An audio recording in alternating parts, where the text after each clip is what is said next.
زمزم خانہ کعبہ کے جنوب مشرق میں تقریباً 20 میٹر کے فاصلے پر آج کل تہخانے میں واقع ہے۔ یہ کنواں وقت کے ساتھ ساتھ سوکھ چکا تھا، مگر نبی کریم صلی اللہ علیہ وآلہ وسلم کے دادا جناب عبد المطلب کو رب کریم نے خواب میں اشارہ دیا، جس کے بعد انہوں نے چاہے زمزم کی دوبارہ کھدائی کروائی۔ اس کی کھدائی کے دوران اس میں سے سونے کی 2 ہرنیں اور تلواریں جو کہ سونے کی تھیں برآمد ہوئیں، جسے جناب عبد المطلب نے خانہ کعبہ کے لیے وقف کر دیا، اور اس کے بعد عرب کے کچھ لوگوں نے اسے چوری بھی کر لیا۔ آب زمزم کا سب سے بڑا دہانہ حجر اسود کے پاس موجود ہے، جبکہ اس کے علاوہ بھی حدود حرم میں مختلف مقامات سے شاخوں کی صورت میں نکلتا ہے۔ 1953 تک چاہے زمزم سے ڈول کے ذریعے پانی نکالا جاتا تھا۔ اس کے بعد مسجد حرم کے اندر اور باہر مختلف مقامات پر اس کی سبیلیں لگا دی گئیں۔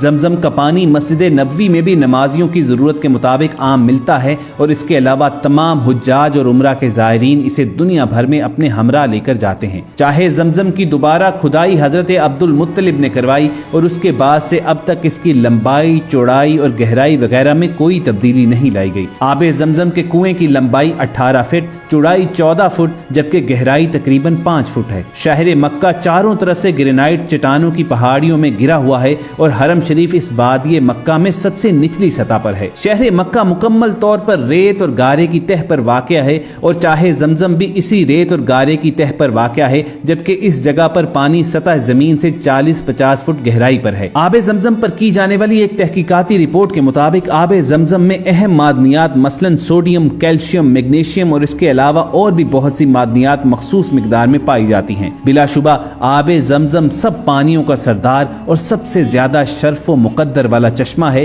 آب زمزم کی یہ خاصیت ہے کہ یہ پیاس اور بھوک دونوں کو مٹاتا ہے۔ نبی کریم کے صحابی حضرت ابو ذر رضی اللہ تعالیٰ عنہ 30 دن تک کعبہ میں مقیم رہے، ان کی خوراک صرف زمزم تھی۔ نبی کریم صلی اللہ علیہ وآلہ وسلم نے ان سے ان کی خوراک کے بارے میں دریافت کیا تو وہ بولے کہ میں صرف زمزم پیتا ہوں اور کچھ نہیں، اور اسی سے ہی اتنا فربہ ہو گیا ہوں، جس پر نبی کریم صلی اللہ علیہ وآلہ وسلم نے فرمایا بلا شبہ زمزم بابرکت، پینے والے کے لیے مشروب اور کھانے والے کے لیے کھانے کی حیثیت رکھتا ہے۔ زمزم کے بارے میں حضرت جابر رضی اللہ تعالیٰ عنہ کی ایک روایت ہے، جس میں وہ فرماتے ہیں کہ نبی کریم صلی اللہ علیہ وآلہ وسلم سے میں نے سنا کہ آب زمزم اسی چیز کے لیے ہے جس کے لیے اسے پیا جائے، یعنی آب زمزم کو جس چیز کی نیت کر کے پیا جائے اسے اللہ پاک پورا ضرور کرتے ہیں۔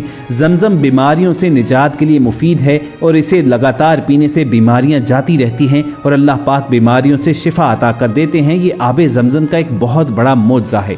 آب زمزم کا ایک اور زندہ و جاوید معجزہ آج بھی ہے کہ ہزاروں سال گزرنے کے باوجود یہ اسی طرح جاری و ساری ہے۔ ہر سال بلکہ ہر روز لاکھوں زائرین اور حجاج یہ پانی اپنے ساتھ دنیا کے کونے کونے تک لے کر جاتے ہیں۔ کروڑوں کی تعداد میں لوگ گیلن وغیرہ اور دوسرے برتنوں میں زمزم اپنے ہمراہ اپنے علاقوں میں لاتے ہیں، مگر کبھی بھی اس پانی میں کمی واقع نہیں ہوئی۔ تمام زائرین حج اور عمرہ کے موقع پر آب زمزم مکہ اور مدینہ میں استعمال کرتے ہیں۔ کسی بھی قسم کی روک ٹوک بالکل نہیں ہے اس کے پینے میں، اور اتنی بڑی تعداد میں استعمال کے باوجود اس میں موجود نمکیات کی مقدار میں کبھی کمی بیشی واقع نہیں ہوئی۔ یہ مقدار ہمیشہ ایک جیسی رہتی ہے، نہ ہی اس قدر وسیع وقت گزرنے کے بعد یا وسیع پیمانے پر استعمال کی وجہ سے اس کے ذائقے میں کبھی کوئی تبدیلی آئی ہے۔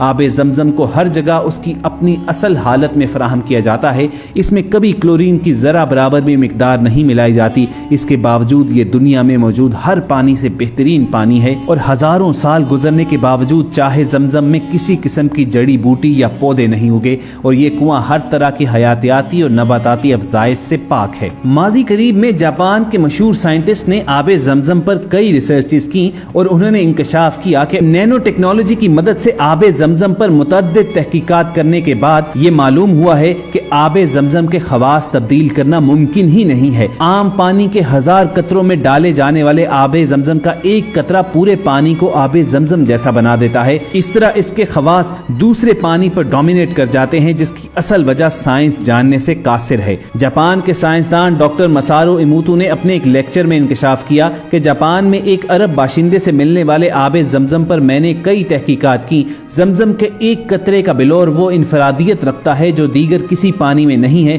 کرۂ ارض کے کسی خطے سے لیے گئے پانی کے خواص زمزم سے کسی طرح مشابہت نہیں رکھتے۔ انہوں نے بتایا کہ لیبارٹری ٹیسٹ سے معلوم ہوا